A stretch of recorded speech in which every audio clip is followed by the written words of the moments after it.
Facebook पे, social media में कई ऐसे लोग हैं जो ऐसी पोस्ट डाल रहे हैं कि कोरोना वायरस पूरे विश्व में फैला हुआ है, वो पासवान अब कहाँ गए, वो कोरोना वायरस को ठीक क्यों नहीं कर रहे, कोरोना वायरस के मरीजों के लिए दुआ क्यों नहीं कर रहे। ये उनको मैसेज है उनके लिए भी कि जो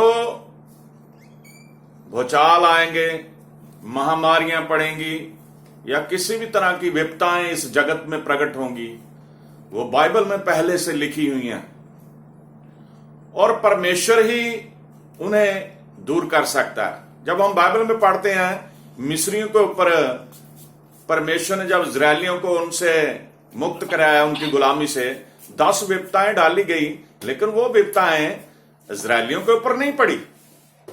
आज वो लोग ऐसी बातें सोशल मीडिया पे छेड़ते हैं, लेकिन वो ये नहीं जानते कि कोई भी पासवान बिना यीशु मसीह की मर्जी के, बिना यीशु मसीह की कृपा से कुछ भी नहीं कर सकता। उसकी सामर्थ्य के बिना वो किसी के लिए चंगाई के लिए प्रार्थना नहीं कर सकता जब तक होली स्पिरिट पवित्र यीशु मसीह उसे अगुवाई ना करे। जब यीशु मसीह इस धरती पे थे, उस समय भी बहुत सारे लोगों को चंगाई मिली। वो इसलिए मिली क्योंकि परमेश्वर की महिमा को लोग जाने। आज भी जब प्रभु के पासवान किसी के लिए प्रार्थना करते हैं, उन्हें शिफा मिलती है, तो इसलिए मिलती है ताकि परमेश्वर की महिमा हो। और अगर हॉस्पिटलों में लाखों करोड़ों लोग विश्व में कोरोना से ग्रस्त हैं, तो उसके लिए पासवान जिम्मेवार नहीं है कि वो जाके हॉस्पिटलों में, घरों में किसी के ऊपर सिर पे हाथ रख के कोरोना के लिए प्रार्थना करे। वो प्रार्थना रेगुलर कर रहे हैं, अपने परमेश्वर से बोल रहे हैं कि प्रभु यीशु इन्हें चंगा कर। लेकिन आज का जो हमारा विषय है, मैं जो आपको बातचीत आपसे करने जा रहे हैं कि उस समय क्या होगा जब यीशु मसीह इस जगत में आने वाले हैं। जो मत्ती रसूल की इंजील 24 अध्याय हमने पढ़ा है, उसकी 35 और 36 आयत पढ़ी है, उसमें क्लियर लिखा है कि आकाश और पृथ्वी टल जाएंगे, मेरे कहे हुए वचन कभी ना टलेंगे। वो वचन क्या है? वो वचन प्रभु ने क्या बोले हैं? जो बाइबल में हम पढ़ते हैं, न्यू टेस्टामेंट में, या उससे पहले यीशु मसीह के आने से पहले जो प्रोफेसी हुई हैं, भविष्यवाणियां हुई हैं, उन सभी में बताया गया है कि यीशु मसीह इस जगत में आएगा। और यीशु मसीह जब आ गए तो उन्होंने बताया था, मेरे जाने के बाद ये जो बातें धरती पे घटित होगी, घटनाएं, और जिस समय मैं वापस आऊंगा तो ये चिन्ह होंगे। मेरे अजीज बहनों भाइयों, वहां प्रभु यीशु मसीह 36 आयत में बोलते हैं, उस दिन और उस घड़ी को विषय में कोई नहीं जानता, ना स्वर्ग के दूत, ना पुत्र, परंतु केवल पिता। आमेन। जिस पिता ने यीशु मसीह को इस जगत में पुत्र बना के भेजा, उसके सिवा कोई नहीं जानता कि यीशु मसीह कब आ जाएंगे। और अगर हम मत्ती 24 की 3 ऐसे पढ़ना शुरू करें, उसमें क्लियर लिखा है जब यीशु मसीह आएंगे तो क्या होगा। पढ़िए जरा।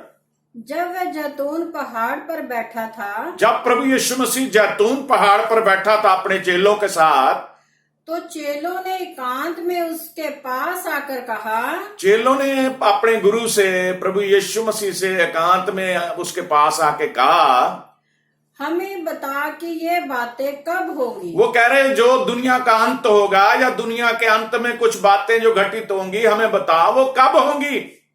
तेरे आने का और जगत के अंत का क्या चिन्ह होगा। यहाँ पे चेले पूछते हैं, प्रभु जी आपके आने का और इस जगत के अंत का क्या चिन्ह होगा। आज मेरे अजीज बहन भाइयों, कोरोना ही अभी फैला है, अभी और बहुत सारी मुसीबतें आनी बाकी हैं। तो उस चिन्ह को वो पूछ रहे हैं चेले कि हमें बता आपके आने का क्या होगा चिन्ह, और इस जगत में के अंत में क्या कुछ होगा। हाँ जी। यीशु ने उनको उत्तर दिया, फिर यीशु मसीह ने उनको उत्तर दिया, सावधान रहो, सावधान रहो, कोई तुम्हें ना भरमाने पाए। सबसे जरूरी बात है, हम सभी जो प्रभु के विश्वासी बेटे बेटियां हैं, प्रभु का प्रचार करने वाले विश्वासी बेटे बेटियां हैं, पासवान हैं, बहनें हैं, भाई हैं, प्रभु यीशु मसीह कहते हैं सावधान रहो, तुमको कोई भरमाने ना पाए। यानी कि आज के समय में बहुत सारे लोग ऐसे हैं जो मसीह के नाम से हमें भरमा भी रहे हैं और लोग उसके बहकावे में आ जाते हैं। आगे सुनिए। क्योंकि बहुत से ऐसे होंगे क्योंकि बहुत से ऐसे होंगे, यीशु मसीह बोल रहे हैं, जो मेरे नाम से आकर कहेंगे मैं मसीह हूँ। हाँ, बहुत से ऐसे लोग आएंगे आखिरी दिनों में जो मेरे नाम से आके कहेंगे मैं मसीह हूं। हालेलुया। हमने उनके ऊपर यकीन नहीं करना जो लोग आके कहेंगे मैं यीशु मसीह हूं। हाँ जी। और बहुतों को भरमाएंगे। और बहुत सारे लोगों को भरमा लेंगे। ये ठीक है, हम वचन पढ़ते हैं, हम वचन सुनते हैं, हम लोगों में प्रचार करते हैं, हमें पता है कि हमारा यीशु मसीह कोई किसी इंसान बन के दोबारा धरती पे नहीं आएगा, या कोई आके हमें कह दे कि मैं मसीह हूं, हम नहीं उस पर यकीन करेंगे। लेकिन बहुत सारे लोग ऐसे भी निर्बुद्धि होंगे जो उन पर यकीन कर लेंगे, भरमाए जाएंगे। हाँ जी।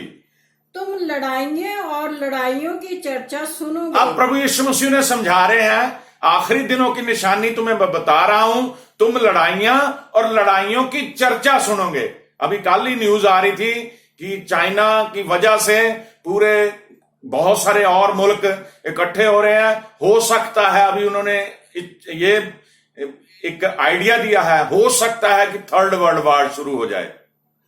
और ये चर्चाएं बाइबल में पहले से लिखी है। यीशु मसीह कहता है जब लड़ाइयां और लड़ाइयों की चर्चा सुनो तो घबरा ना जाना। उस समय घबरा मत जाना। अब थर्ड वर्ल्ड वॉर लग जाएगी।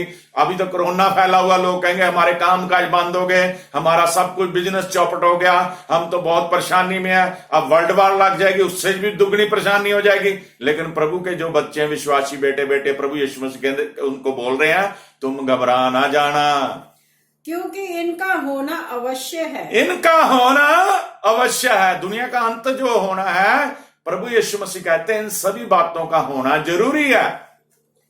परंतु उस समय अंत ना होगा। लेकिन फिर भी सुन लो, ये लड़ाइयां होंगी, भूचाल आएंगे और बहुत सारी विपत्ता आएंगी, उस समय भी अंत नहीं होगा। यीशु मसीह कह रहे दुनिया का। क्योंकि जाति पर जाति, क्योंकि जाति पर जाति, कौम पर कौम और राज्य पर राज्य पर राज्य चढ़ाई करेगा, और जगह जगह अकाल पड़ेंगे। जगह जगह अकाल पड़ेंगे। अभी तो अकाल का हमने मौका ही नहीं देखा। मेरे अजीज बहन भाइयों, दुआ करें परमेश्वर के इस बातों को जो पूरी होने वाली है, रहम मांगे उससे कि हम हमारे बच्चों के ऊपर, हमारी कलीसिया के ऊपर, हमारे विश्वासी बहन भाइयों के ऊपर ऐसी विपत्ति ना आए। अभी अकाल भी पड़ने हैं और भूकंप होंगे। अकाल पड़ेंगे, भूकंप होंगे। ये सब बातें पीड़ाओं का आरंभ होगी। ये सारी बातें तो पीड़ाओं का अंत होंगी, आरंभ होगी, दुखों की शुरुआत होगी, आरंभ होगी। तब वे क्लेश देने के लिए तुम्हें पकड़वाएंगे। और एक बात और यीशु मसीह ने बताई है कि वो लोग तुम्हें क्लेश देने के लिए, जो लोग एंटी क्राइस्ट हैं, जो परमेश्वर के विरुद्ध में हैं, यीशु मसीह के विरोध में हैं, वो तुम्हें दुख देने के लिए पकड़वाएंगे। यानी कि सभाओं में, पंचायतों में, ऐसे लोगों के पास जो प्रभु यीशु मसीह का विरोध कर रहे हैं, और तुम्हें मार डालेंगे। यहां तक करेंगे वो तुम्हें मार डालेंगे। और मेरे नाम के कारण सब जातियों के लोग तुमसे बैर रखेंगे। मेरे नाम के कारण सब जातियों के लोग तुमसे बैर रखेंगे। तब बहुत से ठोकर खाएंगे। और ऐसा होगा उस समय, बहुत से लोग ठोकर खाएंगे मेरे अजीज बहन भाइयों। और एक दूसरे को पकड़वाएंगे। एक दूसरे को पकड़वाएंगे। और एक दूसरे से बैर रखेंगे। एक दूसरे से बैर रखेंगे। बहुत से झूठे भविष्यवक्ता उठ खड़े होंगे। और आज ये हम देख रहे हैं अपने YouTube चैनल पे, फेसबुक पे, सोशल मीडिया पे, बहुत सारे झूठे भविष्यवक्ता खड़े हो गए हैं। बाइबल को पढ़ के देखिए, जो नबी, जो भविष्यवक्ता पहले चुने जाते थे, परमेश्वर उनसे बात करता था, जो वही बात वो बोलते थे, वो अपनी तरफ से कुछ नहीं कहते थे। और आज बहुत सारे झूठे भविष्यवक्ता खड़े हो गए। ये प्रभु यीशु मसीह ने कहा कि उस समय आखिरी दिनों में खड़े हो जाएंगे बहुत सारे झूठे भविष्यवक्ता। हाँ जी। और बहुतों को भरमाएंगे। और बहुतों को भरमा लेंगे वो। अधर्म के बढ़ने से बहुतों का प्रेम ठंडा पड़ जाएगा। अधर्म के बढ़ने से बहुतों का प्रेम ठंडा पड़ जाएगा। परंतु जो अंत तक धीरज धरे रहेगा जो अंत तक धीरज धरे रहेगा उसी का उद्धार होगा। उसी का उद्धार होगा। और राज्य का ये सुसमाचार सारे जगत में प्रचार किया जाएगा। हालेलुया। राज्य का ये सुसमाचार सारी दुनिया में प्रचार किया जाएगा, जगत में प्रचार किया जाएगा कि सब जातियों पर गवाही हो, सब कौमों पर जातियों पर गवाही हो, तब अंत आ जाएगा। उस समय अंत आ जाएगा। हालेलुया, आमीन।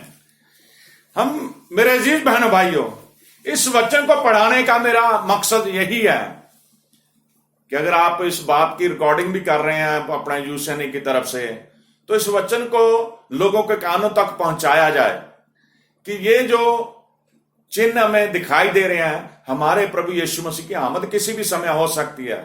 समय है हमारे पास कि हम बच जाएं, समय है हमारे पास हम उस आमद में तैयारी में चलें, समय है हमारे पास कि यीशु मसीह के हजूरी में हम आगे बढ़ें, समय है हमारे पास यीशु मसीह के नाम में हम उसके प्रचार को आगे बढ़ाएं। बाइबल में दूसरा पत्रस, पत्रियों में हम देखेंगे दूसरा पत्रस उसका 3 अध्याय, दूसरा पत्रस उसका 3 अध्याय उसकी 3-4 आयत हम पढ़ेंगे जरा। दूसरा पत्रस 3 अध्याय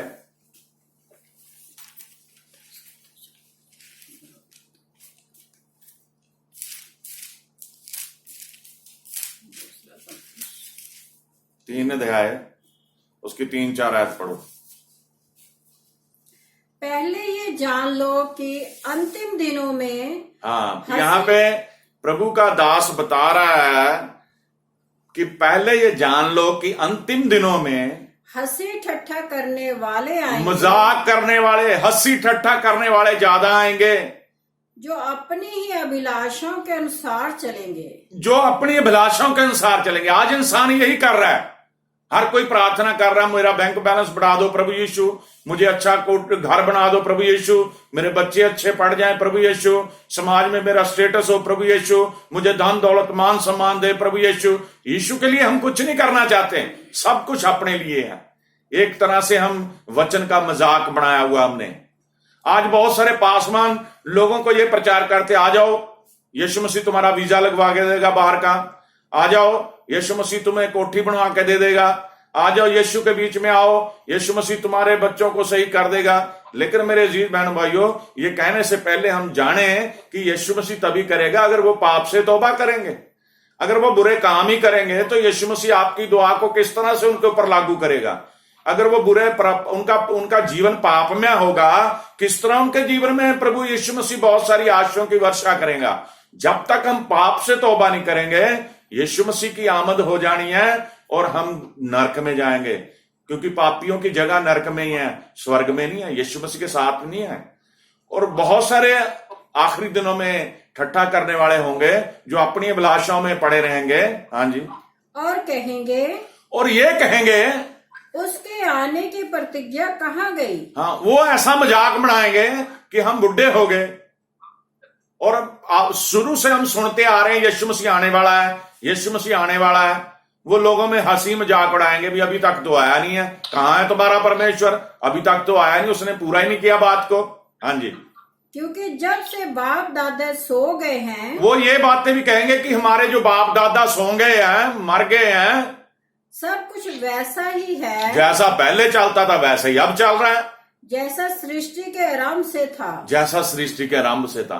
वो आपको ऐसी ऐसी बातें बताएंगे, आदम के से लेके आपको पूरी बाइबल की कहानियां सुना देंगे और आपको कहेंगे हमारे दादाजी चले गए, हमारे पिताजी चले गए, मैं भी बुढ़ा हो गया और मैं भी जाने पे हूं, तो अभी तक तो यीशु मसीह आया नहीं है। लेकिन मेरे अजीज बहन भाइयों, विश्वास में कमजोर मत होना, ये कहने से कोई भी आपको भरमा ना सके।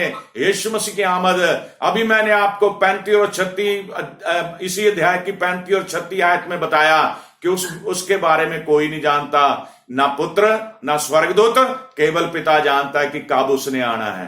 हालेलुया। हाँ जी, और कहेंगे उसके आने, वे 4 तक 8-9 भी पढ़ दो। इसी की 8-9 भी देखेंगे। हे प्रियो, हे प्रियो, ये बात तुमसे छिपी ना रहे ये बात तुमसे छिपी ना रहे कि प्रभु के यहाँ एक दिन 1000 वर्ष के बराबर है हालेलुया। प्रभु के यहाँ एक दिन 1000 दिन के बराबर है और 1000 वर्ष एक दिन के बराबर और 1000 वर्ष एक दिन के बराबर है। हालेलुया। है।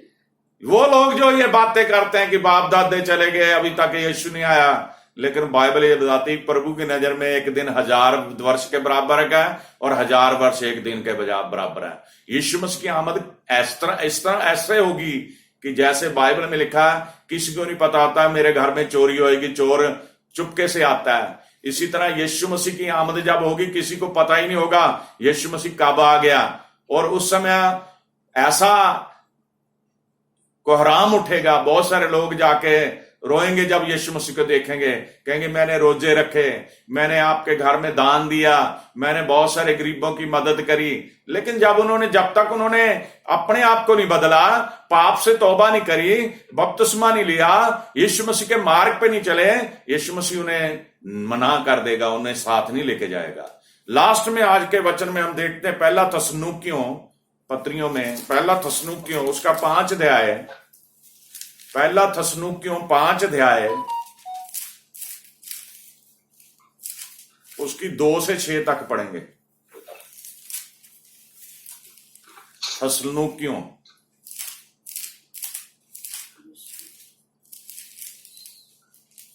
5 अध्याय उसकी 2 से 6 तक।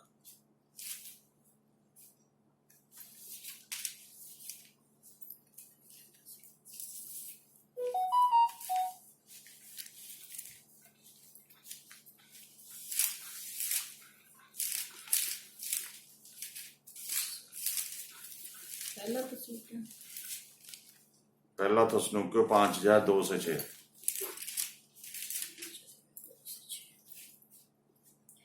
क्योंकि तुम आप ठीक जानते हो, क्योंकि तुम आप ठीक जानते हो कि जैसा रात को चोर आता है, जैसा रात को चोर आता है, अभी जो मैं आपको बता रहा था, वैसा ही प्रभु का दिन आने वाला है। वैसा ही प्रभु का दिन आने वाला है मेरे बहन भाइयों। जब लोग कहते होंगे कुशल है, सब कुछ ठीक है, लोग ऐसी बातें बोलते होंगे, खा पी रहे होंगे जैसे नूह के समय में था, ब्याह शादियां करेंगे, अपने मकान बनाते होंगे, अपने खाने पीने में मगन होंगे और कुछ भय नहीं, कुछ डर नहीं है, वो कहेंगे सब कुछ कुशल है, कोई भय नहीं है, तो उन पर एकाएक विनाश आ पड़ेगा। जिस प्रकार गर्भवती पर पीड़ा, जिस तरह एक औरत जब बच्चे को जन्म देती है, गर्भवती औरत, उसको पीड़ाएं होती हैं और वे किसी रीति से ना बचेगी, किसी रीति से उसकी पीड़ाओं का अंत नहीं होता जब तक वो औलाद को जन्म ना दे दे। पर हे भाइयों, तुम तो अंधकार में नहीं हो कि ये दिन तुम पर चोर के समान, तुम जो विश्वासी हो तुम अंधकार में नहीं हो कि तुम पर ये दिन चोर की नहीं आए, क्योंकि तुम सब ज्योति की संतान, क्योंकि तुम ज्योति के संतान हो, यीशु मसीह की औलाद हो, यीशु मसीह के बच्चे हो, और दिन की संतान हो, और दिन की उजाले के संतान हो। हम ना रात के हैं, ना हम रात के हैं जो विश्वासी, ना अंधकार के हैं, ना अंधकार के हैं शैतान के राज्य के हैं। इसलिए हम दूसरों के समान सोते ना रहें, हालेलुया। पर जागते और सावधान रहे, चाक चौबंद रहे। बस ये तक की पढ़नी है, हालेलुया। दूसरों की तरह हमने ये नहीं करना, हमने चाक चौबंद रहना, जागते रहना, सोते नहीं रहना। आज बहुत सारे लोग प्रार्थना नहीं करते, आज बहुत सारे लोग वचन नहीं पढ़ते। हम जितने भी पासवान, हमारी ड्यूटी है, हम लोगों को प्रचार जब करते हैं उन्हें बताते हैं कि भाई 4 चीजों के ऊपर ध्यान दो। सुबह उठ के परमेश्वर का धन्यवाद करो, प्रार्थना करो, पवित्र वचन बाइबल में से जरूर पढ़ो, और हर हफ्ते सब्त के दिन की पालना करो, और जो प्रभु का हुक्म अपनी कमाई में से टाइट जो है दशमांश, वो प्रभु के घर में लेके आओ। अगर ये चारों काम हम लोगों को समझाते हैं तो उनका जीवन अच्छा हो जाता है। सबसे जरूरी बात है, जिन्होंने तौबा नहीं करी उन्हें हम प्रेरित करें कि वो तौबा करें, पापों को छोड़ दें, ताकि जब दिन वो आए, यीशु मसीह आए, तो यीशु मसीह के साथ जा सकें। इसलिए मेरे अजीज बहन भाइयों, आज के इस वचन में हम इस बात पे हमने मनन किया कि यीशु मसीह की आमद के समय जो प्रोफेसी की है उन्होंने, वो किसी भी समय पूरी हो सकती। प्रभु आपको आशीष दे। आमीन।